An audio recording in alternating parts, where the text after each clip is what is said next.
everyone, it's Angela Allen. Welcome back to the Handmade Homestead.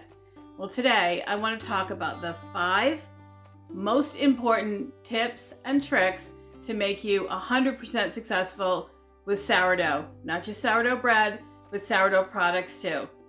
So let's go.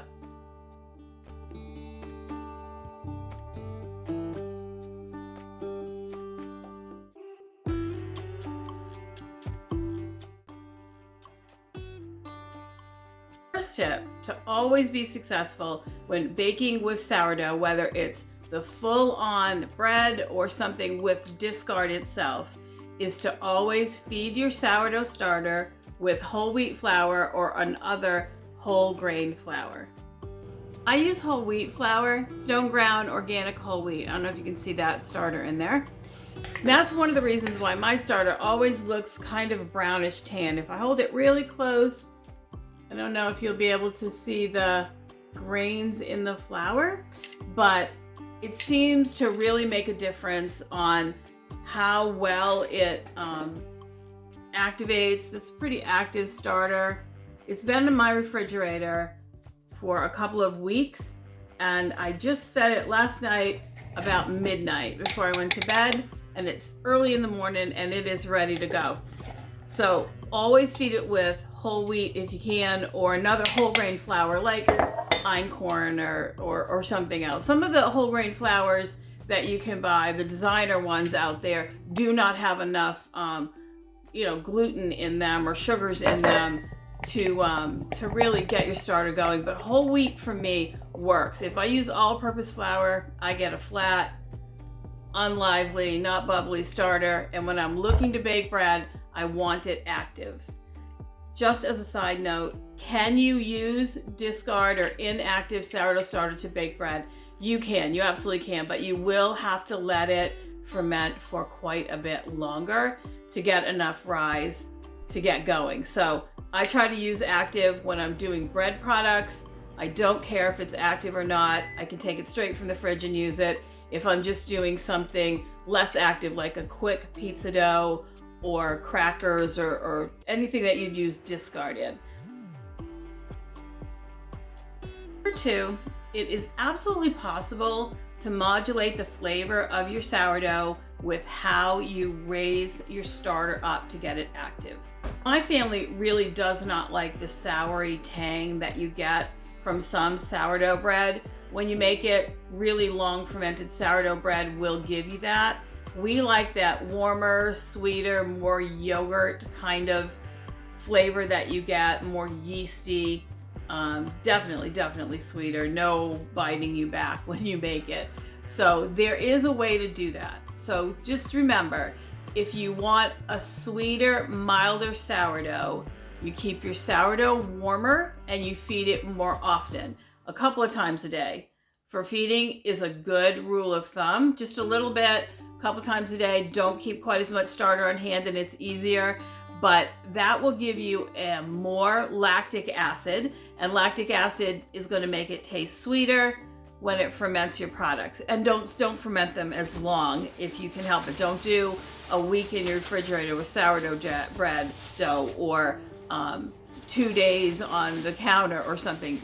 Use it quickly. Once it's puffed up and risen enough to be baked off, use it up, and that will make your bread sweeter. If you like that really sharp sourdough tang, and the tangier the better, there are some people that's just how they roll, and I'm not judging. That is a buildup of acetic acid, so you want to keep your sourdough cooler, you want to ferment it for longer, and you don't want to feed it as often. Certainly you want to feed it enough to get a nice active bubbly starter, but you don't want to feed it 2 or 3 times a day. You might want to feed it every day, every 24 hours, every 36 hours. Maybe keep that dough in the refrigerator once you make the bread dough and let it ferment longer in the refrigerator. It won't rise as much, but you will definitely get more flavor. So that's how you get a more sour taste.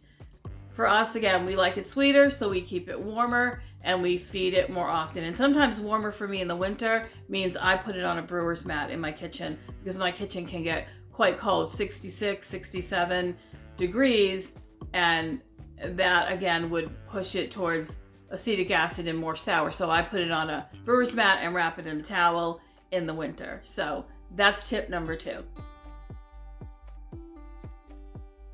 Number 3, if you're using discard, always use a little bit of baking soda in whatever dough or batter that you've created to get more lift.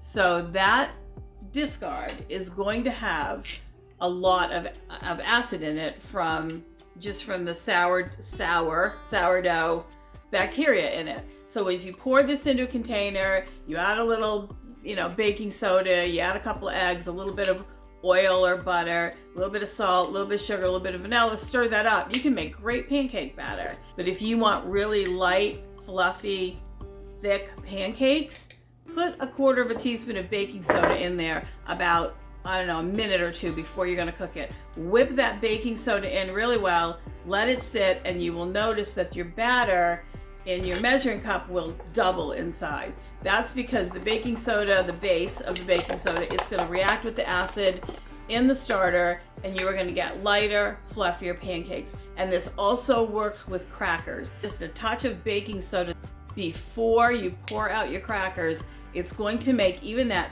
thin batter, you spread it really thin if you pour crackers, which I do because I don't want to roll them out. But even that thin batter is going to puff up some, and you're going to get lighter, crispier, flakier layers. And I'm telling you, it takes your crackers from delicious to over the top awesomeness. So baking soda is definitely your friend whenever you're using discard, or even if you use fresh starter to make crackers, you can do that too.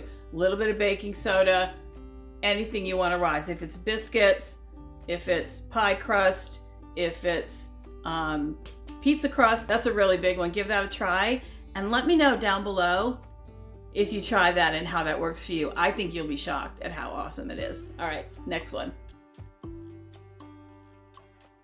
4. This is an easy one, but then again, it's not really easy. If you're working with sourdough, you have to be patient. You have to give it the time it needs to, feed your sourdough and let it get active. You have to give it the time it needs for that first rise. Some people like to do stretch and folds. I don't do those myself.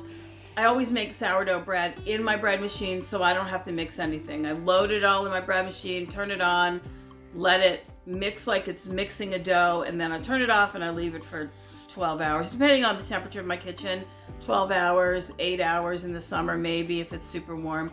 And then I do my final shaping and let it rise again, and then maybe into the fridge overnight if that's taken a whole day, then into the fridge overnight, and I'm ready the next day to bake it off.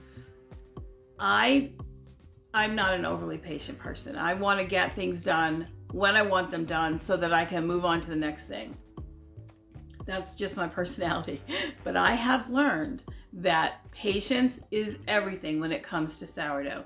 Be patient, give it the time it needs to ferment. That is a lot of mass for that little bit of fermented starter to get bubbly and for it to rise. So give it time, be patient. If it doesn't look like it's risen enough, don't bake it. You'll get a hockey puck and you'll be feeding it to your chickens. That's what happens around here when I make mistakes. So just give it time. If it's not risen, at least doubled, it is not going to rise enough in the oven. It probably isn't going to rise at all in the oven. So give it time. Wait till it's at least doubled before you put it in your fridge, because that will slow down the fermentation process, so it won't bulk up much more overnight in the fridge. Leave it on your counter instead. Let it do its thing. Don't try to bake it till it's at least doubled in size. If it's not puffy and ready to go, don't bake it. It will just be wasted flour, wasted effort and time. Give it time. Be patient. All right, number 5. Controlling the moisture when you're baking sourdough, specifically sourdough bread or rolls or sandwich rolls, that kind of thing. It's super important.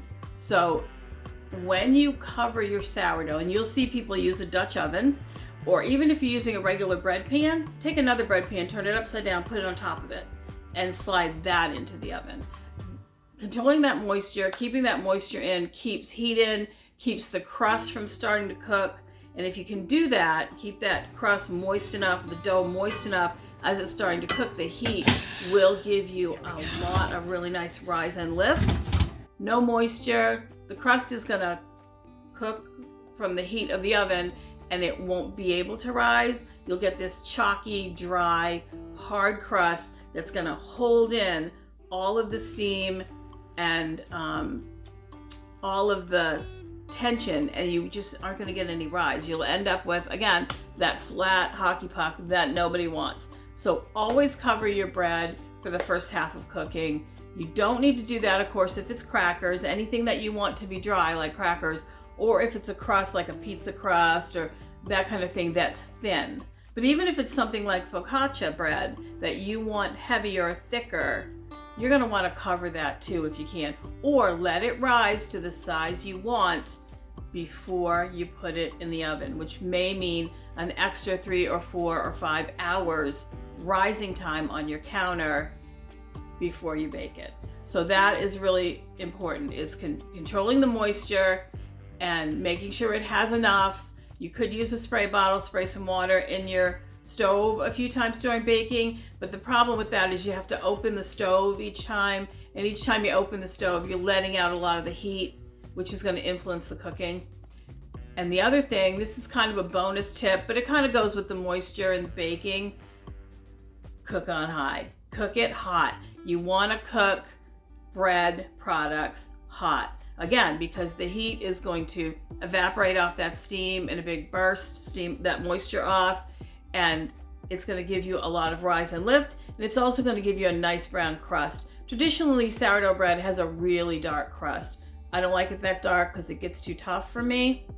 I put things in my sourdough bread to keep it softer: oil or butter, honey instead of sugar, but even sugar is helpful. I like my crust a little bit softer. Covering it for a little bit longer works for me. Typically takes about 40 minutes to cook a big loaf of bread in a covered Dutch oven. 25, 30 minutes with it covered.